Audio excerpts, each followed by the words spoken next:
우리 하나님이 허락하신 새 성전에서 첫 주일 예배를 드리면서 하나님을 감동시키는 사람, 이런 제목으로 말씀의 은혜를 나누고자 합니다.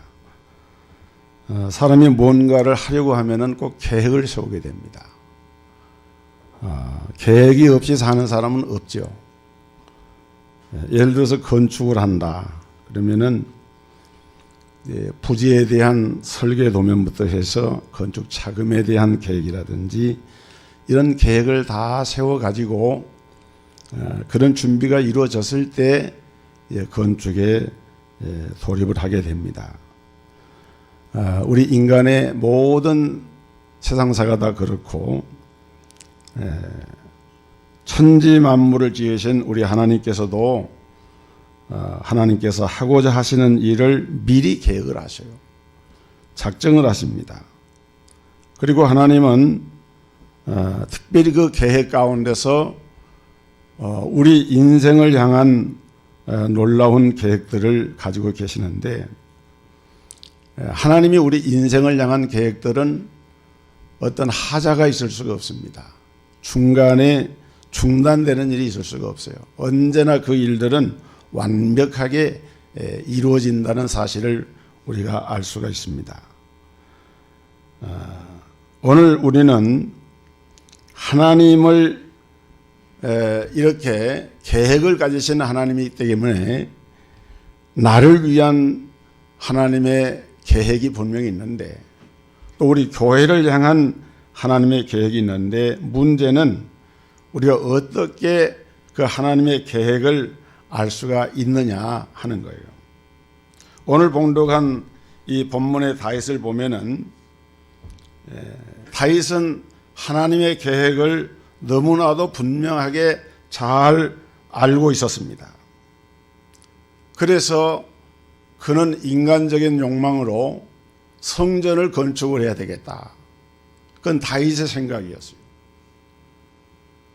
그래서 모든 준비를 갖추고 성전을 건축하고자 했지만은, 그러나 하나님은 다윗에게 이걸 허락하지 않으셨어요. 하나님의 계획은 다른 데 있었습니다.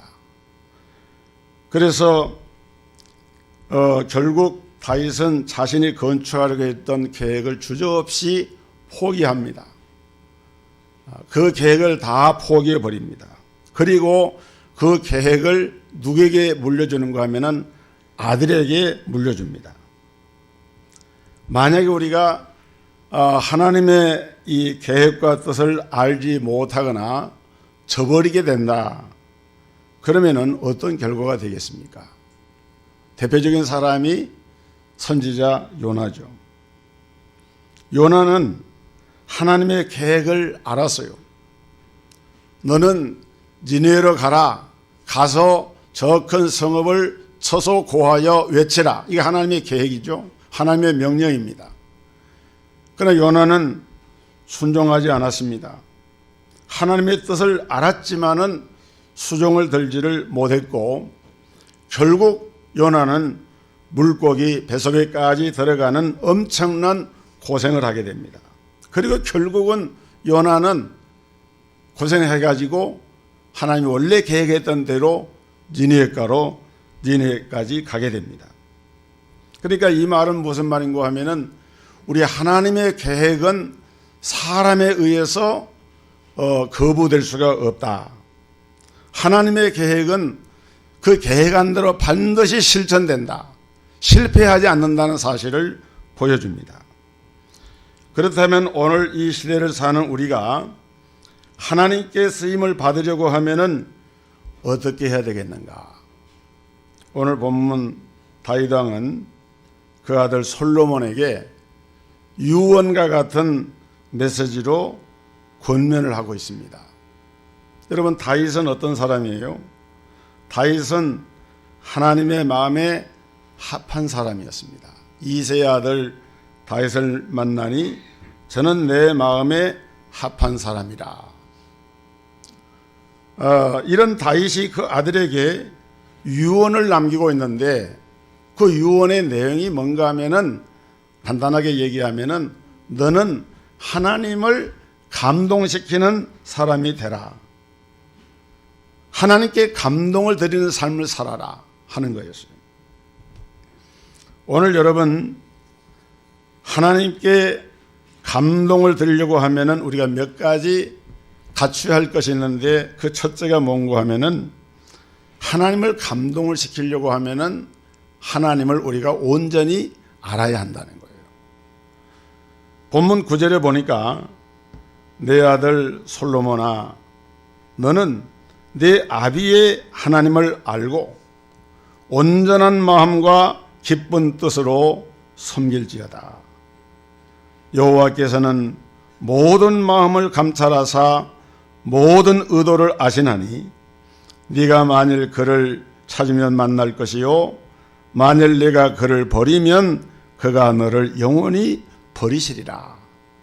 그렇게 말씀을 하고 있습니다. 중요한 말은 이것입니다. 네 아버지의 하나님을 알아라. 그리고 온전한 마음과 기쁜 뜻으로 섬기라는 거예요. 여러분, 우리가 하나님을 감동시키려고 하면은 먼저 우리 하나님이 무엇을 원하시는지 하나님의 마음을 읽어야 하고 하나님의 마음을 알아야 합니다. 그러려고 하면은 하나님을 우리가 열심히 배워야 하는 거예요. 하나님을 열심히 배운다는 말이 무슨 말인가? 여러분, 세상에서도 사람들이 어떤 정보를 얻으려고 하면은 시간을 투자하고 몸을 들이고 물질을 들여서 어떻게 합니까? 배웁니다. 그런 것처럼 하나님을 우리가 알려고 할 때도 그런 노력이 필요한 거예요. 자, 오늘 우리가 하나님을 열심히 배우려고 하면은 하나님에 대해서 말하고 있는 것이 뭡니까? 하나님의 계시인 성경 말씀이에요. 그래서 우리는 성경의 말씀을 부지런히 배우고 그 말씀에 담겨져 있는 하나님의 뜻을 성령의 감동을 통해서 우리가 하나님을 만나야 한다는 거예요. 여러분, 하나님을 만나는 만남은 어떤 기계적인 만남이 아닙니다. 하나님을 만나는 만남은 어떤 인간적인 만남이 아닙니다.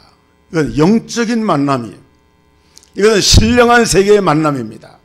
진리의 말씀인 하나님의 말씀 안에서 하나님과 교제하는 가운데 이루어지는 만남이 바로 하나님과의 만남입니다. 오늘 하나님을 만난 다윗은 자기 아들에게 이런 권면합니다. 너는 내 아비의 하나님을 온전히 알라 그랬어요. 누구의 하나님을 알라는 것이죠? 내 아비의 하나님을 알라. 솔로몬의 아버지인 그 다윗 자신이 섬기는 그 아버지, 그 하나님을 네가 바로 알기를 원한다. 저는 이 말씀을 이렇게 묵상하면서 내가 내 자녀들에게 이 지금 다윗이 솔로몬 아들에게 말한 것처럼 너희는 내가 섬기는 나의 하나님을 네가 알기를 원한다. 마음으로는 그렇게 제가 기도하고 또 그런 마음을 담고 있지만은 제가 여기 다윗처럼 우리 자녀들에게 이런 식으로 얘기해 본 적은 없을 것 같아요. 너희 아비의 하나님을 내가 바로 알아라. 내 부모의 하나님을 내가 바로 섬겨라. 그러나 이것은 사실은 우리 예수 믿는 모든 부모님들은 자녀들에게 이렇게 교훈을 할 수가 있어야 됩니다. 모델 교육이 되는 것이죠. 자녀들을 향해서. 참 어려운 일이지만은 오늘 우리 성도들도 여러분의 자녀들에게 내 아비의 하나님, 내 어미 하나님을 온전히 알라, 온전히 섬기라 라고 말할 수 있는 그런 성도들이 되시기를 주의 이름으로 축복합니다. 그렇게 돼야 돼요. 그러려고 하면은 먼저 우리 부모님들이 예배 생활의 모범이 되어야 합니다. 기도 생활의 모범이 되어야 됩니다. 찬양 생활의 모범이 되어야 됩니다. 하나님의 말씀을 묵상하는 시간에 모범이 되어야 합니다. 여러분, 하나님과 교제를 하는 시간을 하나님께 드리면 드릴수록 하나님께 교제가 깊어지는 거예요. 그렇지 않습니까? 어떤 분은 일주일 내내 시간 가운데서 하나님과 교제를 드리는 시간이 1시간밖에 안 되는 사람이 있어요. 또 어떤 분은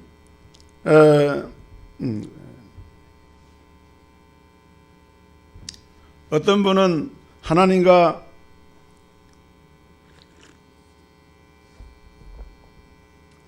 이 교제하는 시간이라고 하는 것이 반드시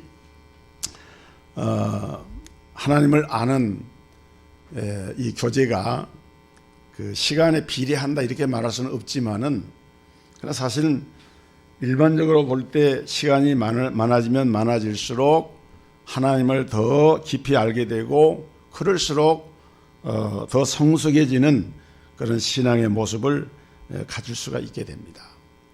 그래서 우리가 꼭 공적 예배만을 말한 게 아니에요. 개인의 하루의 일과의 삶 가운데서도 어떤 그 시간을 하나님 말씀을 묵상한다든지, 또 그것을 두고 기도한다든지, 그 하나님의 하나님 되심을 내 마음에 담고 그런 마음을 가지고 하나님을 바라보는 이런 자기 이 경건의 시간을 계속적으로 지속적으로 우리가 가지게 되면은 그만큼 우리 영이 강화가 되는 거예요. 그것이 바로 하나님을 아는 과정입니다. 자, 이렇게 우리가 하나님을 깊이 알게 되면은 어떤 결과가 나타나는가 하면은 하나님께서 당신의 계획을 우리에게 알려주시게 됩니다. 여러분, 그렇게 되면 그때부터 우리는 온전히 쓰임을 받게 되고, 그때부터 우리는 정말 하나님과의 깊은 교제 가운데, 9절 오늘 하반절에 보니까 그랬어요. 여호와께서는 모든 마음을 감찰하사 모든 의도를 아시나니 만일 그를 찾으면은 만날 것이요 만일 네가 그를 버리면은 그가 너를 영원히 버리시리라. 여기 보니까 하나님은 우리 마음을 감찰하신다. 지금 이 시간 하나님을 예배하는 우리 하나님이 우리 마음을 보고 계세요. 그러니까 절대로 우리가 하나님을 속일 수가 없다는 것이죠. 그렇기 때문에 우리가 부지런히 주님을 찾고 주님을 예배하고 구하면은 하나님은 우리를 만나 주시게 되고, 하나님의 깊은 교제 속으로 들어가게 되면은 하나님의 그 계획하신, 우리를 향한 그 계획하신 원대한 계획 속에서 내 삶이 펼쳐질 수가 있게 됩니다. 여러분, 사도행전에 보면은 사도 바울의 회신 장면이 나오는데, 우리가 잘 아는 대로 그가 하나님을 잘 알지 못했을 때 그는 하나님을 위한다고 하면서 오히려 하나님을 대적을 했습니다. 교회를 핍박을 했습니다. 자기 나름에는 하나님을 이렇게 섬기는 것이 하나님을 위하는 것이다, 하나님께 영광 돌리는 것이다 그랬는데, 나중에 하나님이, 우리 부활하신 주님이 그 사울을 향해서 뭐라고 합니까? 사울아 사울아 네가 어찌하여 나를 핍박하느냐. 핍박을 했어요. 그런데 성령이 그에게 임하고 부활하신 주의 영이 그에게 임할 때에 이 사울이 변화를 받고 보니까 그 눈에서 아나니아가 안수하여 기도할 때의 비늘 같은 것이 떨어지고 새로운 세계를 보게 되니까 180도 전환이 되어졌어요. 지금까지는 교회를 핍박하고 대적하는 것을 자기의 자랑으로 생각을 했는데, 이것이 하나님 앞에 온전치 못하구나. 이봉희 권사님 지금 뭐 껌을 씹으시는 거예요? 원래 안 그러셨는데 왜 그래요? 이 강단에서 예배를 인도하는 인도자가 볼 때는 굉장히 그것이 불쾌해 보입니다. 절대 그러지 마세요. 예배 시간에 껌을 씹는 행위는 권사님 아마 좀 오늘 양치를 안 하고 하셨던지 뭐 사정이 있어 그랬겠지만은 아름다워 보지 않아. 그리고 굉장히 거슬려 버립니다. 마음 편치가 않아요. 죄송합니다. 지적을 해서. 그러나 그러지 않기를 바랍니다. 여러분, 나중에 그 바울을 향해서 사도행전 9장 15절 보니까 하나님께서 어떻게 쓰실지를 아나니에게 밝히는 말씀이 나오는데, 이 사람은 내 이름을 이방인과 임금들과 이스라엘 자손들 앞에 전하기 위한 나의 택한 그릇이라. 하나님의 계획이 딱 나옵니다. 이게 그 하나님과의 교제가 깊어지지 못할 때는 하나님을 대적을 했다가 복음을 통해서 깨닫고 보니까 완전히 하나님께서 그 계획을 알려주시는 거예요. 여러분, 사도 바울뿐이겠습니까? 우리 성도들 한 분 한 분은 하나님 앞에 너무도 존귀한 제사장들이고 하나님의 택한 그릇들인데, 하나님께서 여러분 한 분 한 분을 향한 그 아름다운 계획들을 가지고 계시기 때문에 그런 계획들을 알려주시는 이런 복이 임할 줄로 믿습니다. 우리 하나님을 깊이 알게 되면은 그런 역사가 일어나요. 그 다음에 두 번째로 하나님을 감동시키려고 하면은 나에게 주신 은사와 사명이 있는데 이것을 우리가 확인을 해야 됩니다. 여러분, 우리 하나님께서는 우리 믿는 성도들에게 사명과 은사를 다 주셨습니다. 그래서 하나님 주신 사명을 이루게 하시기 위해서 주신 것이 은사예요. 그런데 어떤 분은 이런 말을 합니다. 자기는 사명은 있는데 은사를 가지지 못했다. 여러분, 그런 일은 결코 없습니다. 사명이 주어지면은 그 사명을 감당할 수 있는 은사를 하나님이 반드시 주시는 거예요. 사명이라고 하는 것은 하나님께서 맡기신 일인데, 하나님은 그 다음에 은사라고 하는 것은 그 일을 할 수 있는 도구인데, 하나님께서 일을 맡기시면서 일할 수 있는 도구를 안 주시면 일을 할 수가 없는 것이죠. 그래서 우리는 반드시 사명이 있고 그 사명을 감당할 수 있는 은사를 하나님이 주시는데, 대표적인 것이 고린도전서 12장과 로마서 12장에 기록된 여러 가지 은사들입니다. 어떤 이에게는 지혜의 말씀을, 어떤 이에게는 지식의 말씀을, 어떤 이에게는 믿음을, 병 고치는 은사를, 능력 행함을, 예언함을, 영들 분별함을, 각종 방언 말함을, 방언들 통역하는 은사를 주셨다. 이것만 있는 게 아니죠. 로마서에 보면은 손님을 대접하는 은사, 사람을 섬기는 은사, 또는 사랑을 공급하는 은사, 이게 전부 다 하나님 주신 은사들이에요. 그런데 오늘 본문의 다윗은 솔로몬에게 하나님이 부여한 사명이 있다고 말합니다. 10절에 보면은 그런즉 이제 너는 삼갈지어다. 여호와께서 너를 택하여 성전을 건축하게 하셨으니 힘써 행할지니라 하니라 그랬어요. 여러분, 우리 하나님은 다윗에게는 나라를 다스리는 지도자로서의 넓은 리더십과 또는 용맹과 백성들을 잘 섬기는 이런 귀한 은사를 주셨습니다. 그렇지만은 유감스럽게도 하나님은 다윗에게는 성전을 건축하는 사명은 주시지 않으셨습니다. 다윗이 그렇게 성전을 건축하고자 했지만은 성전은 건축하지를 못했습니다. 그 성전 건축의 사명은 누구에게 주셨느냐? 솔로몬에게 주셨습니다. 그래서 이 솔로몬은 이 성전 짓는 일이 사실 보통 쉬운 일이 아니거든요. 그래서 사실 하나님이 솔로몬 왕에게 이 지혜를 주셨던 것은 그 성전을 아름답게 지으라고 주신 거예요.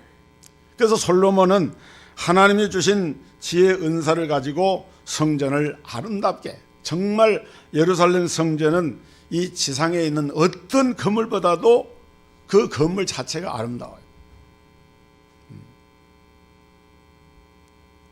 저도 그 예루살렘에 가서 이렇게 보니까 정말 성전이, 물론 솔로몬이 지었던 그 시대 성전은 아니죠. 그러나 적어도 그런 것을 어느 정도 본따서 만든 거예요, 후대에서. 그런데 그 성전을 보면서 야, 정말 웅장하고 아름답다, 이런 생각을 했어요. 이게 솔로몬을 하나님께서 그렇게 이제 그 은사를 사용하도록 지혜를 주시고 은사도 주시고, 그 다음에 거기에는 또 사람도 붙여주시고 물질도 붙여주시고, 그래서 솔로몬은 성전을 아름답게 건축을 했습니다. 오늘 우리 성도들은 어떤 은사를 받으셨습니까? 그리고 그 은사를 어떻게 사용을 하고 계십니까? 혹시 나는 아직 내가 받은 은사가 무엇인지를 모르고 있는 분이 계십니까? 오늘 여러분, 내가 받은 사명과 은사가 어떤 것인지를 알 수 있는 중요한 그 아주 간결한 그 방법이 하나 있어요. 그게 뭔가 하면은, 은사를 어떻게 확인할 수 있는가 하면은, 자기가 할 수 있는 일 중에서 내가 이 일을 하면은 굉장히 즐겁고 기쁘다, 그러면 그거는 하나님이 그분에게 주신 은사예요. 피곤하지 않고 아무리 그 일을 해도 잘할 수 있는 그런 재미있는 일, 그런 일 있잖아요. 그건 하나님 그분이 주신 은사인 거예요. 어떤 분은 이 부엌에 들어가서 일하는 것을 아주 싫어하는 분이 있습니다. 그런데 나가서 전도하는 일을 하면은 그렇게 신이 나고도 즐겁습니다. 여러분, 부엌 일이 신나고 좋은 사람이 어디 있겠습니까마는, 그래도 밥을 짓고 음식을 만들고 집안 살림하듯이 이런 일을 하면서 보람을 느끼고, 또 그런 음식을 잘 만들어서 대접할 때 그 음식을 먹는 가족이나 성도들 볼 때 기쁨을 누리면서 이런 분이 있습니다. 이런 분은 그분 자체가 그것이 바로 은사예요. 그것이 물론 은사라든지 이런 그 재질이나 이런 것이 이게 혼돈이 좀 될 수도 있습니다만은, 큰 틀에서 보면 그것도 은사입니다. 그런 은사를 우리가 확인할 수 있어요. 또 누구보다도 다른 사람들보다도 내가 그 일을 하면은 좀 더 잘할 수 있다, 그러면 그게 은사인 경우가 많아요. 뭐 찬송이라든지 전도하는 일이라든지 가르치는 일이라든지 그 일을 하면 행복하고 내가 잘할 수 있다, 그러면은 그것은 되게 하나님 주신 은사라고 보면 되는데, 혹시 그 은사를 가지고 일을 하다 보면은 욕을 먹거나 비방을 받는 경우가 생길 수도 있습니다.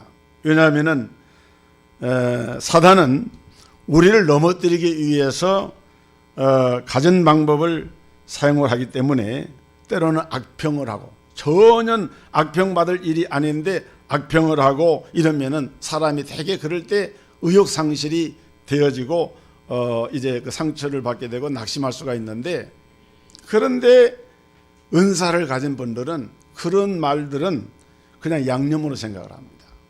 누가 그런 말을 하겠지, 그러고 그냥 넘어가 버려요. 왜 그런가 하면은 그렇게 하는 것이 자기에게 주어진 은사라고 생각을 하니까 담대해지고, 서로 누가 비방을 해도 그런 비방에 개의하지 않고 나는 나의 길을 간다, 이런 마음을 가지고 하는 거예요. 그 다음에 또 한 가지 중요한 요건은 뭔가 하면은, 그 일을 할 때에 선한 열매가 맺어진다, 그러면 그것이 바로 하나님 주신 은사라고 볼 수가 있습니다. 여러분, 중요한 것은 이 은사는 사용을 해야 자꾸 은사가 커지고 그 은사가 개발이 됩니다. 내가 아무리 좋은 은사를 가지고 있어도 그 은사를 사용하지 않고 방치하거나 그냥 사장을 시키게 되면은 은사도 점점 줄어들어 버리고 맙니다. 그래서 우리는 은사를, 작은 은사라도 내게 주어진 은사가 있으면 그것을 자꾸 사용하려고 힘을 써야 됩니다. 제가 들은 이야기인데, 그 안과병원의 의사가 그런 얘기 하더라고요. 우리 대개 보면은 그 사람의 시력이 좌우 눈이 다 같지가 않아요. 이렇게 좀씩 다른데 아주 심하게 그 좌우 눈이 비대칭으로 위치가 그렇단 말이에요. 시력이 이렇게 서로 맞지 않는 그런 분들은 사실 이게 조절을 해야 된대요. 근데 어떻게 하냐 그러면은 그런 경우에는 일부러 시력이 좀 높은 쪽의 눈을 안대를 가리고 이렇게 사용하지 않고 시력이 아주 낮은 쪽의 눈을 집중적으로 많이 이렇게 사용을 한대요. 그러면은 그 시신경이나 거기 신경세포 이런 것들이 발달해 가지고 그 눈으로 가는 그런 그 어떤 그 안과적인 작용들을 이렇게 높여 가지고 그 바란스가 이렇게 맞춰진다는 거예요. 예, 우리가 은사도 그래요. 은사도 하나님의 주시는 은사를 이렇게 계속해서 이렇게 활용을 하게 되면은 그 은사를 발전시킬 수가 있게 되는 거예요. 그 다음에 세 번째로 하나님을 감동시키려고 하면은 오늘 우리에게 주어진 이 사명에 목숨을 걸고 힘을 써야만 합니다. 욕심에 근거한 소원이 아니라 주님을 위해서 내가 소원하는 것이 있다. 정말 이 일은 내가 내 평생에 반드시 내가 행해야 될 일이다 라고 생각하는 그러한 하나님의 소명, 하나님의 사명을 내가 발견했다. 그러면은 그 다음부터는 다른 모든 것은 2차가 되고 3차가 되고 우선순위에서 그 최우선순위의 목표를 둔 곳에다가 자기의 생명을 거는 그러한 각오와 다짐이 있어야만 사명을 감당할 수가 있다는 거예요. 그러려고 하면 대가를 지불해야 됩니다. 자기 목숨을 걸어야 됩니다. 오늘 봉독한 본문 10절에서 다윗도 그것을 강조했습니다. 그런즉 이제 너는 삼갈지어다. 여호와께서 너를 택하여 성전을 건축하게 하셨으니 힘써 행할지니라 그랬어요. 여기 보면 두 가지 동사가 나왔습니다. 삼갈지어다, 힘써 행할지니라. 이 말이 무슨 말입니까? 여러분, 삼가라고 하는 말은 하고 싶은 것이 있다고 다 할 수가 없다는 거예요. 갖고 싶은 것이 있다고 다 가질 수가 없다는 것입니다. 주님이 나에게 주신 그 사명을 그 일에 전념하려고 하면은 그 일을 전념할 수 있도록 하기 위해서 그 부수적인 것들은 그것을 포기할 수 있어야 된다. 삼가할 수 있어야 된다. 그래야만 우리 하나님이 맡겨주신 사명에만 올인을 할 수가 있다는 거예요. 여러분, 또 여기 보니까 너는 힘써 행할지니라 그랬는데 이 힘써 행한다. 그것은 최선을 다해서 그 소원을 이루도록 일하고 대가를 지불하고 노력을 하는 그러한 모습을 보여주고 있어요. 우리 예수님도 죄인을 구원하러 사람의 몸을 입고 이 땅에 오셨을 때에 겟세마네 동산에서 십자가를 놓고 부르짖어 기도하시는 그 주님의 모습을 여러분 생각해 보세요. 오늘 이제 사순절 3주에서 4주로 넘어가는 기간인데 이제 주님의 고난주간이 이제 몇 주 앞으로 다가오게 됩니다. 주님은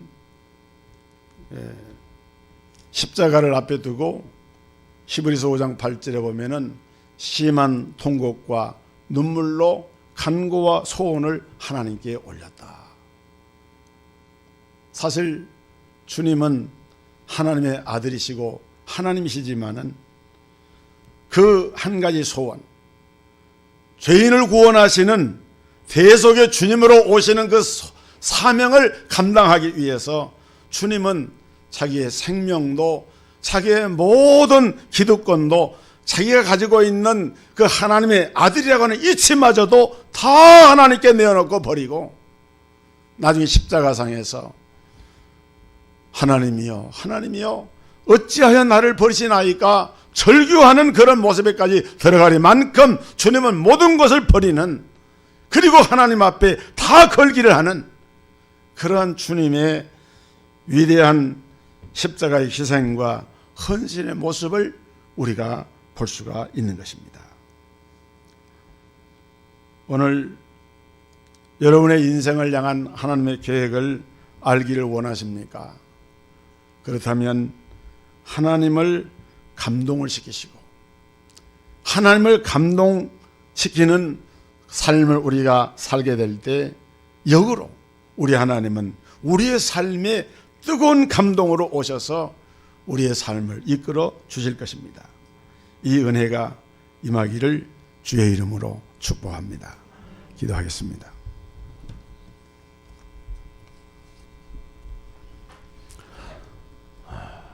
은혜로우신 하나님 감사합니다. 하나님을 감동시키는 사람 다윗, 그는 하나님의 계획을 알았지 하나님의 계획 속에 담겨진 뜻을 알았기에 그는 포기할 줄 알았고 철저하게 순종할 줄을 알았습니다. 그래서 그는 그 아들 솔로몬에게 내 아비가 섬기는 하나님을 힘써 알고 삼가하며 힘써서 여호와의 전을 건축할 것을 명하였습니다.